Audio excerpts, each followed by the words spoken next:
a word, I should say that our technology has been the portrait of the North American child for a century and more. This is not necessarily true in Europe. The relation which the European child has to similar toys and so on is different. He has another, perhaps, area of recognized art and poetry that is not quite the same as technology. On the other hand, when a European comes to this continent, he is quite delighted with our whole technology. He regards North America as Disneyland. An adult tends to approach the technological world too visually to get its poetry. The child enjoys it through all his senses, synesthetically, by total involvement. So any situation that you enjoy by deep involvement with all your faculties and all your powers becomes a poetic situation. The child who likes to lie down and put his eye at the track level, this is stepping up the degree of involvement and participation in the activity. The worm's eye view is, from any cameraman's point of view, the most involving. The train to the child is a poetic world, of course, that is like some reconstructed monster from some distant age. It's utterly quaint. It's like westerns on TV. It's a remote and historic world. Now, this is a world, by the way, in which children feel a far more commitment than adults, practically minded, very little involvement in technology. Children with their deep involvement feel a real passion about older technology and older things. We're moving into a time when the reconstruction of ancient technologies, well, you know, the cult of the early motor cars, is a passion because it permits a kind of involvement in the human community and in the human past of experience that is altogether fascinating for many people. Total involvement. You have 4 of them. We only have 1.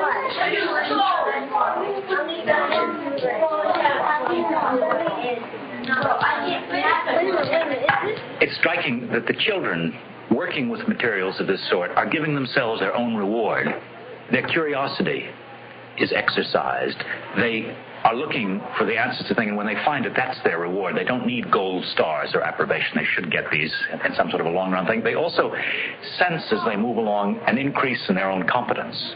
And this is pretty heady.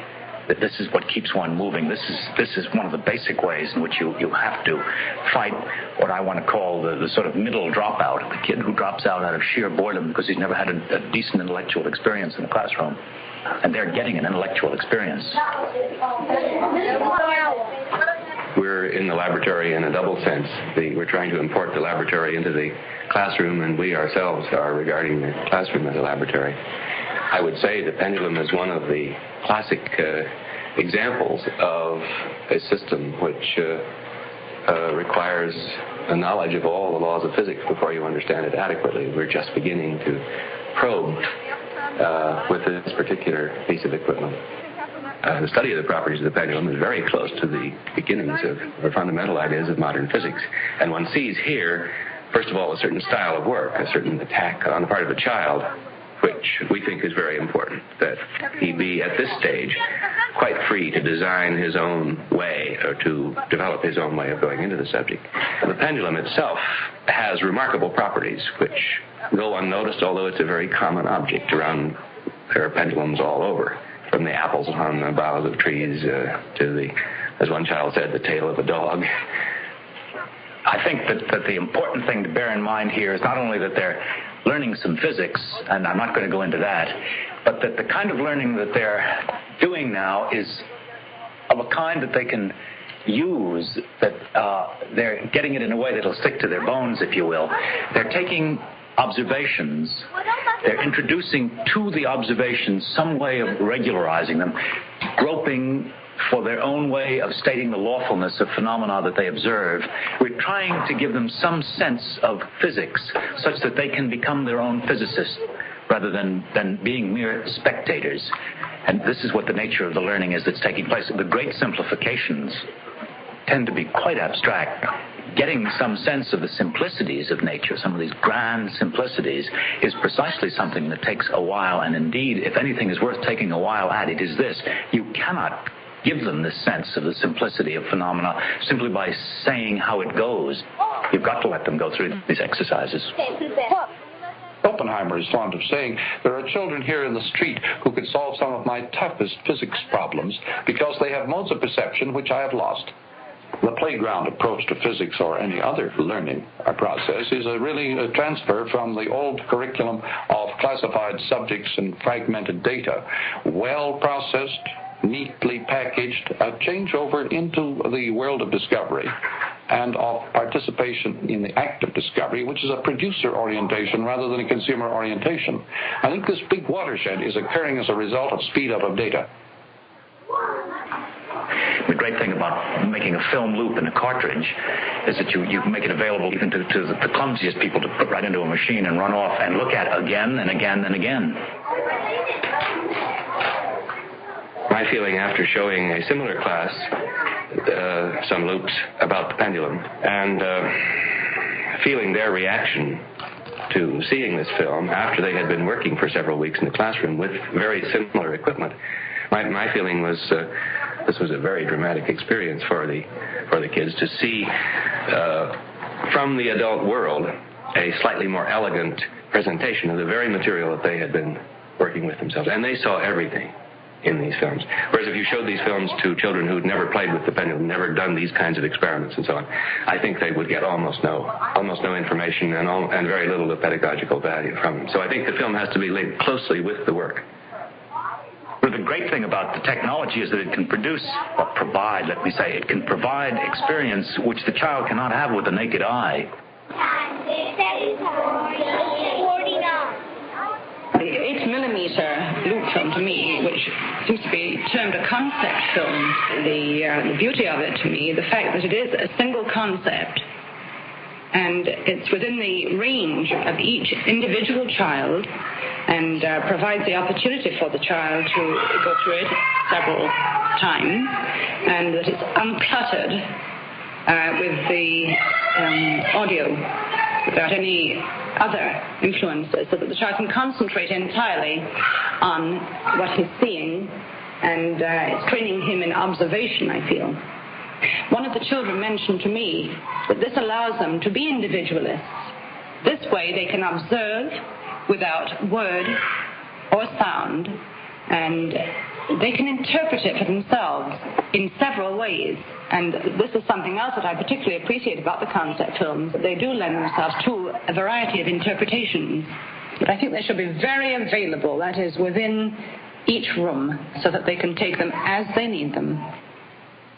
The very technologies we've been seeing in the classrooms speed up data to a speed where the independent and unrelated facts are unimportant compared to the patterns between facts. So we move from a world of mechanically classified and processed data into a world of pattern recognition and discovery. Lowercase.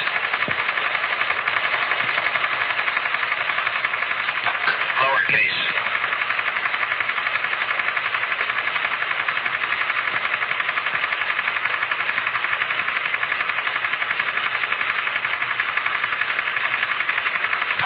Lowercase.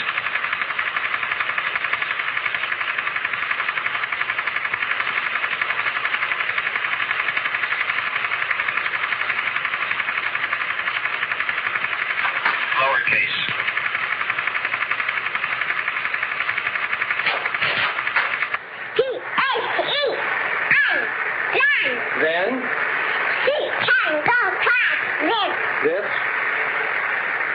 This animal goes fast, and this jumps. Do you know No. the animal Of this animal? can go right? The children you are seeing, the children right here, are range in tested ability from normal through gifted. Now, in our program taken as a whole, we have children who range in tested ability from the educable retardate through the gifted child.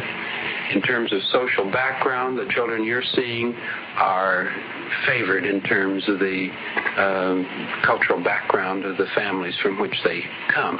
So you're seeing somewhat superior children. The children learn in the same general way, I think, that they learn to speak their own native language. That is, they learn inductively as opposed to being taught. There is a very close correspondence between the written and spoken forms of English and most other natural languages that have a written form. And it's a matter of making the proper transformations to go from the spoken form to the written form and back. In the various parts of the laboratory program, they're making these interconnections between the spoken and written form of the language.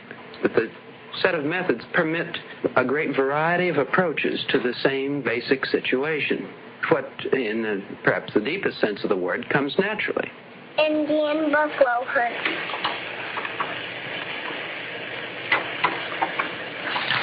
Long ago, buffalo lived in the flatlands of the West.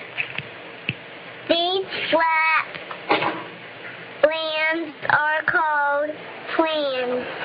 Plains. Hundreds of buffaloes lived on the plains in great herds. The plains were fine hunting grounds for the Indians. Golden Feather was a chief of the Plains Indians. There's a C in front of the H. Chief of the Plains Indians. He had a son named Silver Feather. It was time for Silver Feather to go on his first buffalo hunt.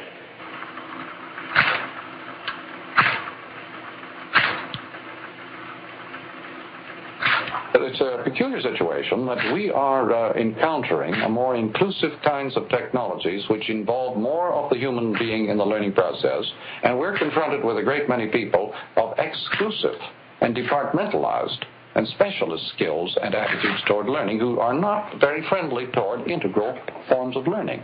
Any specialist is going to see to it that his specialty is protected against any invasion from any quarter.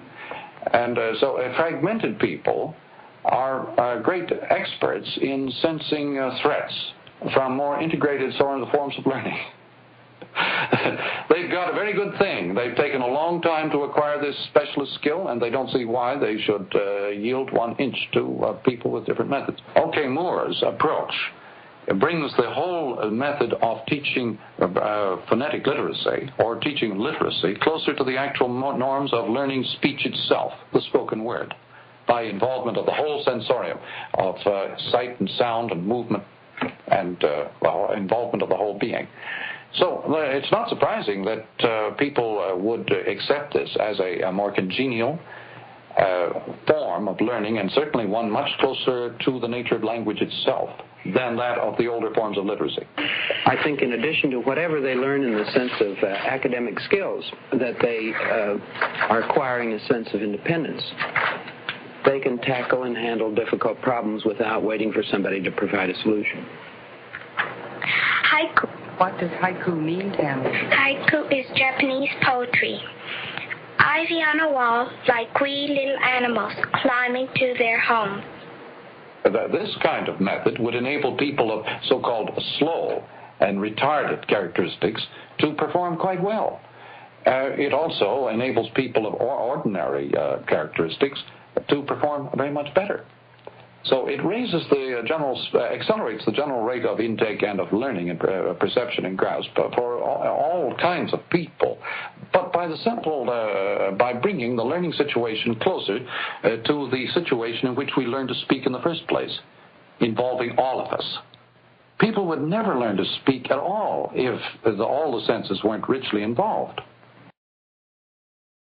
Since television is not so much an extension of the visual power as of the tactile and involving power, Naturally, therefore, any form of language instruction which calls for much use of sight and sound, of touch and taste, altogether ideally favored by television. So people who continue to look at television as if it were a sort of inferior or low-grade movie are missing the complete meaning and opportunity of television. We need to understand what we mean by a right circular cone. The TV class will use the right circular cone this morning. The South Carolina Educational Television Center presents Algebra 2 with Mrs. Rhoda Nugentbiel.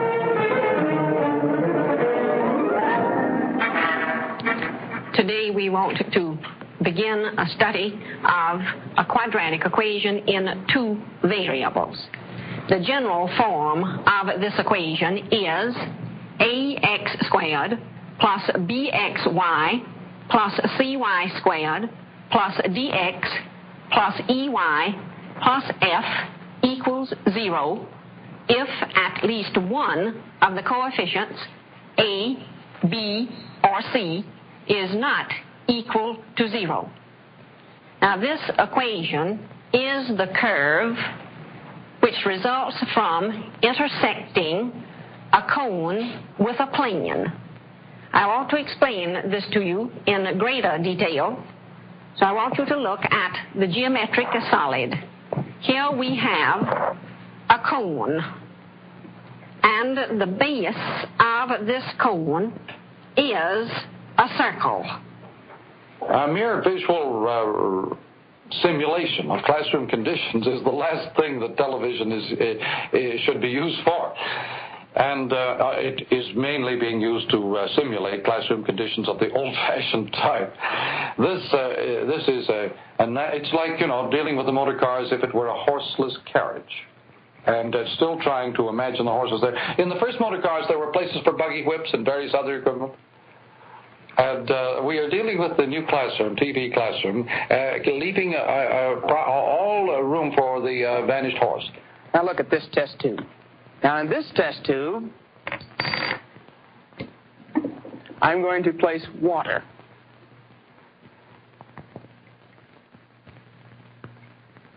And in the front of the test tube, I'll place a cork to seal off the opening. Now what do you suppose is going to happen with this cork as I heat the water? Watch carefully.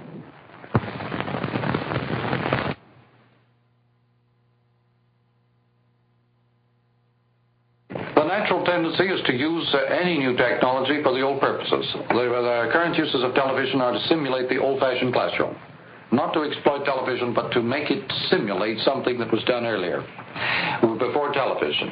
Naturally, therefore, there's a huge wastage of opportunity here. And I really don't have any strong feelings about this, because it's a situation that will tend to correct itself in time, but there's a lot of waste in the meanwhile. When the technology is introduced into a natural or unprepared environment, it has a startlingly different effect, doesn't it, from its intrusion into a highly technologized environment. It's like introducing a motor car into a primitive tribe. The North American Indians were not impressed by motor cars. They were fascinated by bicycles, because the bicycle seemed to them a tremendous achievement. It was against nature, the fact that you could balance aeronautically, as it were, on two wheels, whereas four wheels on the ground meant nothing to them. But in terms of the extension of classroom or other prepared conditions into an area where there are no classrooms and no teaching and so on, it's incredible to imagine the effect it might have. It's like bypassing ages of technology, isn't it? It's like introducing a book into a pre-literate area, or introducing classrooms into areas where there had previously been no form of formal instruction at all. You have the strange hybridizing and conflict of cultures. An ancient tribal world suddenly deeply involved in the latest Western technologies. it's a situation that we live with our own children in a way in the Western world. And they go through these stages of accustomation to our own technologies at a furious clip. Layer after layer, century after century of technology they take in a few months. And so we live with it ourselves, but to see it in the lives of other people is a new experience. This is the first year we've used strip films in combination with radio, but to date the results have certainly been very gratifying. We find a wide variety of uses and applications and feel that the future is wide open and very promising. Radio has proved more productive in the stimulation of original expression than television because the imitative impulse seems to be so operative in television that we get back the same kinds of pictures that we show on television. The film strip provides a great deal of flexibility, and it seems to me avoids this imitative practice because it provides the classroom teacher with a tool, an instrument that she can use for her own class in a way which is most suitable for the particular group. It's fascinating to see how the children responded in their artistic activities to an audio situation. Their work became less pictorial, less merely a matter of copying, less a matter of matching situation with situation, then search for abstract form, for the language of forms. To give the visual form, the non-visual involving appearance is a considerable artistic feat. These kids were beginning to understand that by simply following auditory instructions for visual situations. The translation from one medium into another awakened their sensory life in a completely new way. I was quite surprised. Well, we've had here at Phillips Academy at Andover for a number of years a program whereby all students are expected to have an experience of what we used to call art, but we are tending now to call visual perception. The idea being that so many people, so many citizens are virtually illiterate as far as the eye is concerned, although they may be quite proficient, quite erudite in matters of communication by the accepted academic means. So that from the standpoint of education, we feel it's extremely important to train the perceptiveness through the eye of every citizen. Specifically, this is done not only in terms of drawing or work with 3 dimensions, but also we find that the camera and the photographic medium apart from the camera is of considerable use because it provides a very quick way in which a student can observe and, through observing, discover relationships which are not so easily come by in terms of drawing alone. I don't want to take up much time introducing this film. It's quite short, but even so, the time is more useful when we have seen it and can discuss it afterwards. The point is, however, that you've been working with photographs downstairs and have discovered that the photogram is not quite the same as working with a true camera. It's a different kind of reality. In the same way, what you're about to see by Norman McLuhan, you can relate, if you wish, to the work that you've been doing in the studio drawing or the work that you've been doing down in the darkroom with photography, especially with regard to the photograms that you've been working with, as distinguished from the reality of the true camera. Let's look at the film and we can talk about it later. For centuries, the only kind of skill or grammar or literacy that was taught was that connected with the reading and writing itself. All the other skills and technologies of the environment were accepted as merely environmental and taken for granted. Today we have, because these things have stepped up in many of their developments, many of their manifestations, we have to understand the language and grammars of many media. And it is rather fantastic, isn't it, when you think of the number of hours that people spend in front of film or television, for them to know nothing about the processes of making these things, or nothing about the means available for themselves to express themselves. So the grammars of media has become, this area has become a new area of stress in education. It's wonderful to see the results of those scratchings. They come out on the screen like Chinese, Japanese art forms. This is a tremendous discovery for the children, obviously, in the potential of a form right in their own hands. Like seeing oneself in print, like writing poems and seeing them published. Somewhat the thrill that the OK Moore children get in seeing themselves learning to read and write by actually publishing themselves as they go, by typing. But the McLuhan world makes a tremendous break with ordinary film in this way, that by painting directly onto the film, you make the audience, as it were, the screen, instead of making the audience the camera eye. And so the child then, by drawing directly onto film, has the sense of mastery over the whole world. It's like a composer writing a melody. He makes a world. The composer making a melody doesn't try to make a world that corresponds to some other world. He just etches or makes with sound a world. McLuhan, when he draws directly onto film, makes a world. He isn't photographing a situation which corresponds to some other situation. So this switch from matching to making is a drastic one in terms of the learning process. It switches altogether, again, from classified data, from mere matching knowledge, to a world of actual discovery and actual knowing of forms. I think you couldn't find a larger switchover in the whole history of education. I think that developing new techniques for developing visual literacy, that is a sense of form and texture, a sense of the concreteness of things experienced in a sensitive way, is one of the most essential parts of anyone's education, for which at present very little has been done except at a few experimental centers. A film which can present familiar objects in entirely new ways can, by showing material in a perspective that we do not ordinarily see it, helps free us from the provincialism of whatever perspective has become habitual with us. It isn't only a matter of being presented with interesting perceptual effects, but it's also a matter of putting the learner in the position of creating new effects himself. And the special importance of photography is not only having professional photographers and artists working together to present new sensory experiences, but to have the learner use photographic equipment and keep a running record, as it were, of his own attempts to shape and form material in interesting, exciting new ways.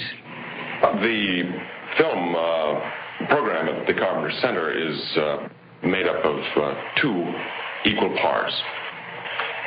One is in animation, which is where we're situated now, obviously. And although this looks like a monstrously complex piece of equipment, it in fact is very simple once the elements of its design are understood. What it permits, really, is the animation of two-dimensional and three-dimensional objects. And we hope that, in a way, the stand will coordinate the activities of the center by making it possible for people working in two dimensions or working in three dimensions to put their objects into motion. The other part is not an orthodox film school curriculum. It's an attempt, really, to introduce people to the idea of film as a way of seeing things around them. And what we do is to work in 8mm in the initial course, and they're given specific assignments each week. They're given a different kind of an assignment, which is meant to introduce them to one facet of the power of film. Let's say slow motion or animated film. One of the things that I want to show you is the work done by a student who is continuing his experiment from last term in a special project in the animation of clay. This is with a simple camera. The idea of them working with cinema is the same as Mirko Bosseldella's ideas upstairs of them working with sculpture. It's to give them a new way of seeing things. Is to give them an opening on their environment, which they didn't have before. The possibility of them being television executives or even television directors is probably not as good as of them becoming poets or bankers when they leave Harvard, actually. But I think that once having taken these kinds of courses where they are given a chance to see in a new way, that they will be more, at least visual, bankers than they were before. And if they're going to put up a bank building, maybe it's going to be a good-looking bank building instead of a bad-looking one. Presumably, people tend to know least about the things they're most imposed upon by. There seems to be a mechanism of protective inhibition, so that people automatically seal off the areas where experience is maximal. They seem to know least about the areas that they are most involved in experientially. That is why perhaps this world of the Carpenter Center is so exciting to a highly literate and highly retinally and visually oriented population. It's giving them back their other senses through a certain use of the visual sense. Through a very tactile and low-resolution use of the visual, they suddenly get people involved with their other senses in this world, and they begin to sense what is called plastic form again. Of course, it is a kind of primitivism. It is like a rediscovery of primitive values of the unsophisticated, the unprepared environment, the non-technological world. This kind of thing tends to go along with a great deal of sentimental overvaluation, perhaps, and a great deal of romanticizing of the primitive. This goes along with the kind of glorification of the primitive world of childhood, so on, which is a natural reaction against a highly mechanized environment. We continue to talk about the mechanized culture of today. In fact, we have moved out of the mechanized world into the electric world without especially understanding the new dimensions of the electric world. It is one of involvement in the sense that people no longer merely are spectators of processes. They are very much now involved in processes, and therefore children love to get involved in making their own films and making their own programs. This kind of involvement is very natural to people in an electric world because an electric world is one of circuits of integral loopings and feedback. I think they learned a little bit about the capture of York, and I think it added a bit of excitement to the history class. And this was one purpose for my shooting it, to add something exciting, something a little bit different, perhaps to try to compete with television in the history class. Well, the best way to learn the grammar of any form or the way in which it is laid out is to get involved in using it and making it. Obviously, children engaged in making a film turn to look at films with brand new eyes. There it modulates a UHF transmitter. The child of the future is a rather terrifying thought. It makes even science fiction look rather tame. What is, in effect, happening is a kind of extension not only of the learning process, but of consciousness itself into the outer environment, so that the child of the future is likely to be able to program consciousness with the same ease with which we have previously programmed curricula. But I can't be terrified by such prospects, really, because these are also extensions of man. They are not they are means of becoming more oneself rather than ways of becoming alienated from oneself. Now, you can't possibly imagine a technology except the most specialist fragmentary type that could possibly alienate man from himself. They amplify our powers. They accelerate our powers, and they enrich the learning process enormously. It is received at Prince Albert after reflection. I think that's it.